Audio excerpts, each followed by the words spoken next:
കോൺഗ്രസിൻ്റെ നിലപാട് ഈ സന്ദർഭത്തിൽ ഗൗരവപൂർവ്വം പരിശോധിക്കേണ്ടുന്ന ഒന്ന് തന്നെയാണ്. അങ്ങേയറ്റം പ്രതിഷേധാത്മകമായ നിലപാടാണ് അവർ സ്വീകരിച്ചിട്ടുള്ളത്.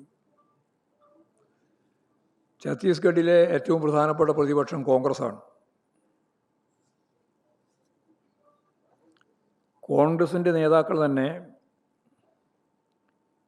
ഇതിനെതിരെ ഒരു തരത്തിലുള്ള പ്രതിഷേധവും രേഖപ്പെടുത്തുന്നതിന് വേണ്ടി ഛത്തീസ്ഗഡിൽ തയ്യാറായില്ല എന്നുള്ളതും വളരെ ഗൗരവമുള്ള പ്രശ്നമാണ്.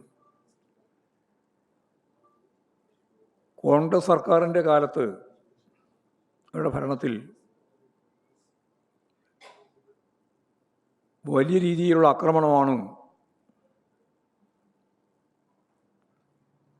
ബസ്കർ മേഖലയിൽ ഉൾപ്പെടെ ഉണ്ടായിരുന്നത്.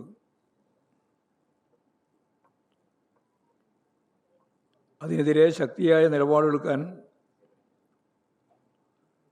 അന്നത്തെ സർക്കാർ, കോൺഗ്രസിൻ്റെ സർക്കാരും തയ്യാറായിരുന്നില്ല. നാരായൺപൂർ, കുണ്ടനഗർ തുടങ്ങിയ സ്ഥലങ്ങളിലെല്ലാം ഇത്തരത്തിലുള്ള അക്രമങ്ങൾ അന്നും ഉണ്ടായിട്ടുണ്ട്.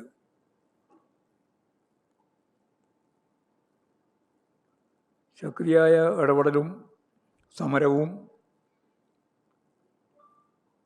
ഉണ്ടായതിന് ശേഷമാണ് ഇത്തരം അക്രമങ്ങൾക്കെതിരെ കേസെടുക്കുന്ന നിലപാട് പോലും ഉണ്ടായിട്ടുള്ളത് അന്ന് കോൺഗ്രസിൻ്റെ കാലത്ത്.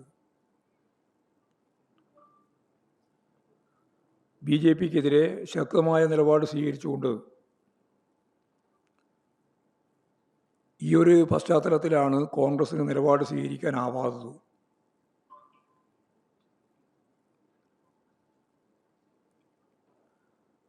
അതേപോലെ തന്നെ ഹിന്ദുത്വ ശക്തികൾക്കെതിരെ ശക്തിയായ നിലപാട് സ്വീകരിക്കാനും അവർക്ക് കോൺഗ്രസ്സിന് കഴിയുന്നില്ല.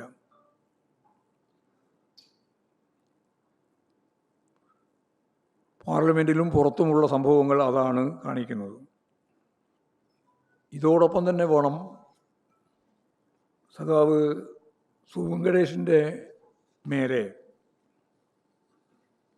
അതിശക്തിയായ രീതിയിലുള്ള കടന്നാക്രമണമാണ് ഇപ്പോൾ സുവെങ്കടേഷ് മധുര MP, അതായത് പഹൽഗാം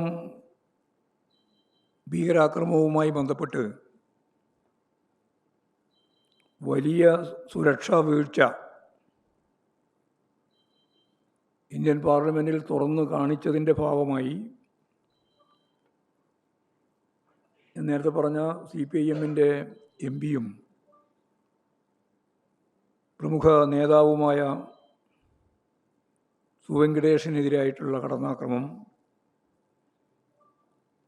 സംഘപരിവാറിൻ്റെ ഭാഗമായിട്ട് വലിയ ഭീഷണി ഉണ്ടായിരിക്കുകയാണ്.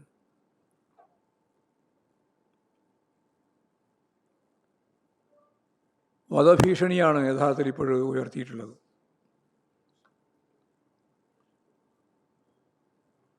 ഇത് മതപരമായ പശ്ചാത്തലത്തിലല്ല, രാഷ്ട്രീയമായ പശ്ചാത്തലത്തിലാണ്. എന്ന് പറഞ്ഞാൽ അവരാഗ്രഹിക്കുന്നത് പോലെ കാര്യങ്ങൾ പറയുന്നില്ല എങ്കിൽ പാർലമെൻറ്റിലും ഏത് MP-യും ഭരണഘടനാ സ്വാതന്ത്ര്യത്തോടുകൂടി കാര്യങ്ങൾ അവതരിപ്പിക്കാനും പ്രസംഗിക്കാനും സാധിക്കില്ല. അങ്ങനെ പ്രസംഗിച്ചാൽ വധഭീഷണിക്ക് വിധേയപ്പെടും എന്ന് പറഞ്ഞാൽ കൊല്ലും എന്ന പ്രയോഗം തന്നെയാണ് നടത്തിക്കൊണ്ടിരിക്കുന്നത്. ഇത് പുതിയ ഫാസിസത്തിൻ്റെ പ്രവണത ശക്തിയായ രീതിയിൽ പാർലമെൻ്ററി ജനാധിപത്യ സംവിധാനത്തിൻ്റെ ഭാഗമായിട്ടും ഞങ്ങൾ കൈകാര്യം ചെയ്യുമെന്നുള്ള പ്രഖ്യാപനമാണ്. ഇപ്പോൾ ഈ പുതു ഫാസിസ്റ്റ് ശക്തികളുടെ അഴിഞ്ഞാട്ടം അവസാനിപ്പിക്കുന്നതിന് വേണ്ടി